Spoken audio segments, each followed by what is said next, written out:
and welcome to Delirious Gaming episode 57. It's September 19, 2012, and the game in the background is still Guild Wars 2. So, I don't know if you've been playing any games. I just managed to pick up an extra new game, which is Lego Indiana Jones 2. It was on a sale Steam yesterday, and I thought it was too good to let it be. I also played the Delirious demo episode, which is F1 2012, and it will probably be online in the next few hours. Now, on to the gaming news. The two founders of development company BioWare, Greg Sazuk and Ray Muzica, have announced that they will leave the studio and the game industry. They started BioWare in 1995, and this means that they have been 17 years active within the gaming industry, and they were the ones who were looking over Baldur's Gate, Dragon Age Origins, and Mass Effect. They both announced in their personal blogs that it was a difficult decision, but one of them is going to work on social matters like animal rights and the care system, and the other one is going to make a short series of online documentaries in which he interviews brewers. I don't know for sure why they do it, but in the same press conference or announcement, BioWare has announced that they are working on a new Mass Effect, and they're even making an entire new franchise. They are saying that the Mass Effect universe is so big that they easily will be able to make another game within the series. They are also working on a new fictive universe, and it will be built with completely new technology. So, might be interesting. On another note, the new model of the PlayStation 3 has been revealed. It will be 25% smaller and 20% lighter than the current PlayStation 3 Slim. I know that in Europe it will be launched in two variants, one with a start price of $229, which will have 12 gigabytes of flash memory, and the second will be about €300, which will be bundled with FIFA 13 and 500 gigabytes on hard disk memory. They will be launched on September 28th, and the cheaper version will be released on October 12th at the moment. But we might just see it also appear at the end of September. PS Plus will be released as a service on the PlayStation Vita this November. The options will be about the same as for the PlayStation 3, but Vita will get 1 gig of memory on top of the gig which you get for the PlayStation 3. If you have both platforms, you only have to get one membership for both. Muramasa, the Demon Blade, will be appearing on the PlayStation Vita. The game will be released on March 28, 2013, but at the moment the only version which has been announced is for Japan, so might just take a bit longer. Sony is launching the new model PlayStation 3 in September, but at the same time they will be launching a budget line of games. These will cost about €20 or $20, and they have some first-party games, things like Uncharted: Drake's Fortune, MotorStorm, Infamous, God of War 3, all kind of stuff, and some third-party stuff like Assassin's Creed 2, Assassin's Creed Brotherhood. I know it sounds all the same if you do it like that. One Prince of Persia, Tekken 6, Sniper Ghost Warrior. I mean, they're just a greatest game collection, more or less. Part of those games will also be available in the PlayStation Store. The PlayStation Vita game Soul Sacrifice has been delayed in Japan to 2013.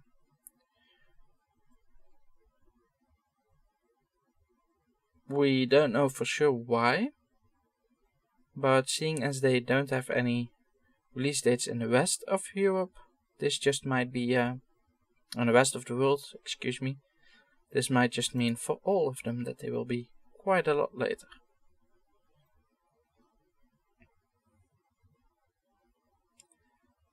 And the PlayStation Store might just get a makeover this October. In a press note on the Australian PlayStation website, they announced next to the PS3 Slim model that also the store will be revamped. It will also it will be easier to find games. It's what they're saying. And a new crowdfunding platform will be launched this September 25th, and it's called Gambitious. Gambitious is just like Kickstarter-ish, but it's meant purely for games. So, in the Kickstarter segment, I will probably be talking about a few games on Gambitious as well in the future. The official launch is September 25th, but there are already some games online as of this moment. If I'm right, you can donate using euros, so I'm guessing it's a European platform.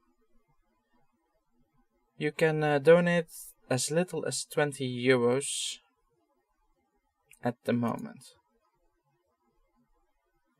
The website is just the website is Dutch, but it's built in English, so you don't have to go to any trouble if you're not a Dutch speaker. Ninja Gaiden 2 Sigma will be released for the PlayStation Vita. The port will be called Ninja Gaiden Sigma 2 Plus and will appear in the beginning of 2013. There has also been another new Ninja Gaiden revealed. It will be a spin-off of the original Ninja Gaiden series, and the game will be called Yaiba Ninja Gaiden Z, and it will be a zombie game. I'm quite sure they just riding on the hype which zombies have at the moment, so I hope it will be any good. I know that there are Ninja Gaiden games, while I haven't been able to play much of them, usually they are pretty good, so I hope this will also be as good. Earlier in the year we heard a lot about hardware which Valve would be making, and as of right now they are saying that they will start a beta trajectory somewhere next year. One of the things which they wanted to do was virtual reality goggles, but that will take at least 2 to 5 years, seeing as they're just a new version is just being developed. I talked about them earlier in the season.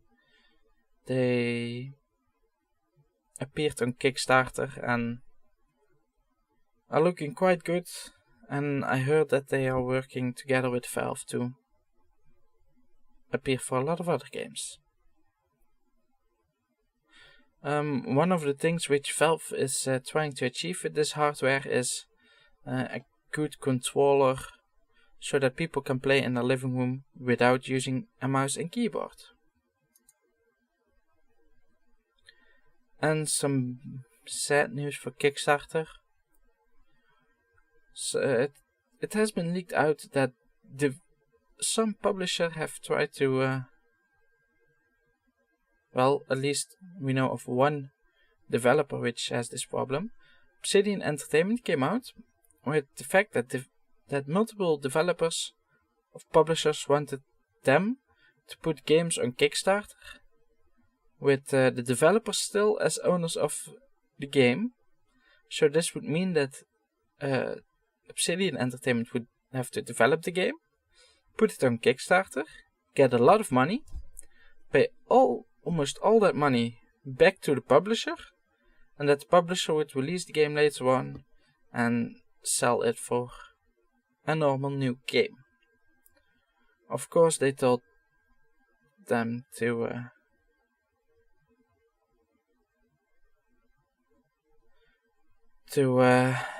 go mind their own business, to put it nicely, and to not try this again. Now, that was all the news for today. Then we have the releases of the new games, which are for Europe for tomorrow: Rayman Jungle Run for the Android and the iPad, and Torchlight 2 for the PC. We also have some releases in America, namely also Rayman Jungle Run for the iPhone and the Android. We have Train Simulator 2013 for the PC. We have Retro Rocket for the Nintendo DS. Earn to Die for the iPhone. La Mulana for the Wii. Torchlight 2 for the PC. And Realms of Ancient War for the PlayStation 3. Now, I have a Kickstarter for today. I must admit that I didn't look that much to it, but that's mainly because I lack of time. As of right now, it has 2 hours left to go, so by the time you're viewing this, it's long past done. They need $2,000 and they have almost $7,000, and it's a scope creep hack adventure. Scope creep is it called, as far as I know. It's meant to learn Linux and hacking, at least ethical hacking as they call it, and they try to immerse it in a fully 3D game. So why do I support this? Well, to be honest, it is quite useful to know a bit about Linux and a bit about hacking. Not just because it's good to know Linux and hacking, but those operating systems and hacking are a lot more hands-on. A lot of players sometimes have troubles with games and stuff, and of course I also have those troubles. And as soon as I start Google and look for a solution, the first 10 pages which I find are nothing more than people whining. Smart people finding a solution, and other people whining that they can't even know the most easy things of those solutions. So yeah, if it's a bit of a good game, of course I don't know, I haven't played it, then it might just be real good for your general computer skills, next to, of course, the Linux and ethical hacking to improve a lot. Of course, the game is also made with in mind people don't want to learn anything. This is the easy mode, which will enable a menu-driven approach while playing. So it's a difficulty level for those who enjoy playing an adventure game and just gain some security awareness. But with medium you will have menu drive, but you'll also be able to type in actual commands. Bad decisions will have a minor impact on the game, and you may get second chances. And hard is a menu which will try to simulate the real world as close as possible, which means that it will be hard. So the game is also meant to increase your security awareness, which is of course also always a good thing, especially with how many accounts are hacked at the moment.